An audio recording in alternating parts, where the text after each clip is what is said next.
I've been in Skool for almost 2 years. My activity bar is completely green and I've helped creators generate over 10K a month sending emails. Here are the 5 steps I did so you can do the same. Step 1. From notebook to ATM. Most schoolers treat their email list like notebooks. They usually just collect the email address, collect the name, and leave it as it is without doing anything. Although, it should more look like an ATM. You should know the right buttons to press and you get to collect the cash. But the catch is turning the plain notebook into an automated machine. That's where most people get stuck. But for me and for you, it'll be soon like a fun day in a water park.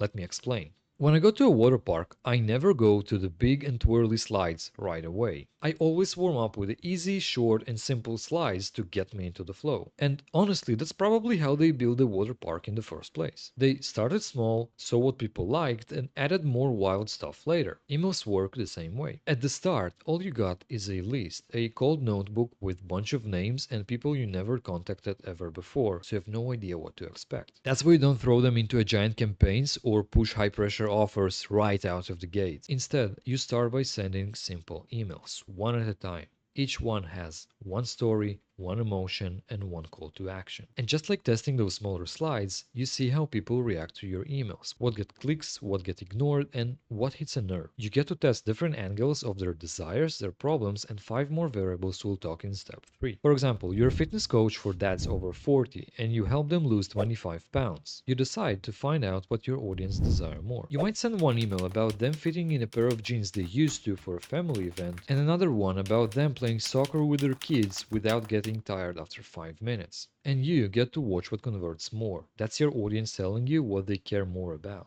And once you know what hits, you start building bigger slides, longer campaigns, and multitask flows that stack your best angles all together. One day you talk about the problem, the next day you talk about desires, then you steer up to objections, and so on. If we're illustrating the bigger slide, each has multiple turns, multiple twirls, some speed changes, and each of these elements are a successful version of the smaller slides. And after you build the bigger slides, the campaigns, you don't have to rebuild it every time someone new shows up to your door. You get to automate them and keep them for next visitors to come in, your new members. And now, after they join, they immediately go to the slides that you already tested. And over time, you get to build a big enough water park that slides people into your offers 24/7 while you focus on bringing more people into it. But that's not happening by accident, so let's talk about how you can actually build it.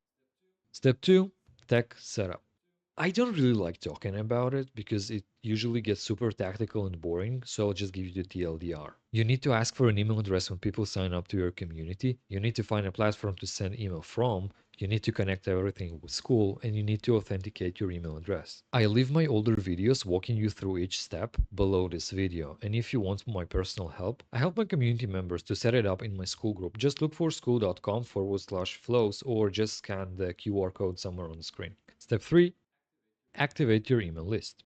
Chances are you either never email your Skool members outside of Skool at all, or you did, but without a real strategy. Which means your list is probably like a dead party. What do I mean? Imagine you're a DJ of your own party. Everyone gathers around and dances. Slowly, you start to notice more and more people drift to the sides just to scroll their phones. You didn't change anything. You keep playing the same genre, you keep the same energy, yet still people move to the side. And now you start to notice that new people tend to go straight to the corner rather to the dance floor. Why? Because humans tend to follow the crowd. If people are not dancing, no one wants to be the weirdo in the middle that's still going hard. And that's exactly how Gmail treats your emails. If most people stop engaging with your emails, Gmail flags your next emails as meh, and suddenly you just go to promotions or worse into spam. Even your best emails are not getting seen. And it's not your fault because the people who are ghosting you might have been on the list for quite a while. They might have forgot who you are, they might have solved the problem, or they simply just don't care anymore.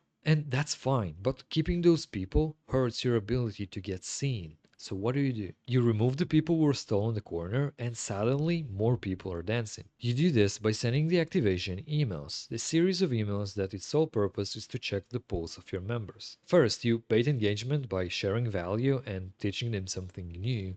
Then you ask direct questions. And lastly, you let them know they will be removed soon and you explain what they'll be missing out moving forward. On the tech side, every time someone engages, you mark them as active and pull out of the activation campaign. Those who stay inactive by the end get removed. Brutal, but efficient. Step 4, discover. Let's find the combination for your ATM. What triggers people to take action and eventually buy from you? You've got people opening, clicking, and engaging. Now you have to find out what makes them actually buy. You start sending what seems like simple emails, but actually each has a secret purpose to it. To test one of the 7 variables to find out what is the most compelling story for your audience. The variables are desires, what they desire the most, fears, what they fear the most, daily struggles, what they struggle the most in their day-to-day life, not fixing their problems, habits, the action they do that keep them stuck in the same place, objections, the reasons why they haven't bought your offer yet, limiting beliefs, the limiting beliefs that holds them back from getting what you offer, and lastly, identities, the identities they want to associate themselves as. You test each variable and example separately, like the fitness example from before. The variable is desire and fitting into jeans and playing with kids are the angles. Each email is a key, and when you hit the combo right, the message that clicks for each variable, you crack the safe. Now that you know what to say, how to say, and which words pulls the trigger, what's left is step 5, cash in. When you know what your audience truly wants, all you have to do is create a product for them to buy. But who said you have to create a product for them? Simply wrap up what you already have into the words they want to hear. Reframe what you got into what they want. And this is a step where you build your email campaign. You pull out the data from emails you already sent, and you get to build bigger water slide touching each winning variable, sliding people to your offers. You paint the same pictures using the same language, just replacing the words to not feel repeatable. What you look for is emails that made the most money or drove the most clicks. Analyze the story, the hooks, and the call to actions to frame the campaign you're about to build. After you frame and build the campaign, start sending the emails. Set a deadline, slap on top urgency, and drive people to take action. If it makes sense, inspire you, and you want to see me go way deeper into the activate, discover, and cash in steps, I've got a full training and a case study breaking it all down. How we used this exact strategy in a school group and pulled out $5,000 in 30 days. And you don't have to have a big list. As long as you have the right members, you can replicate the same strategy. So go to my school group and watch me in the whiteboard get into the details and execution of the strategy with real numbers and examples.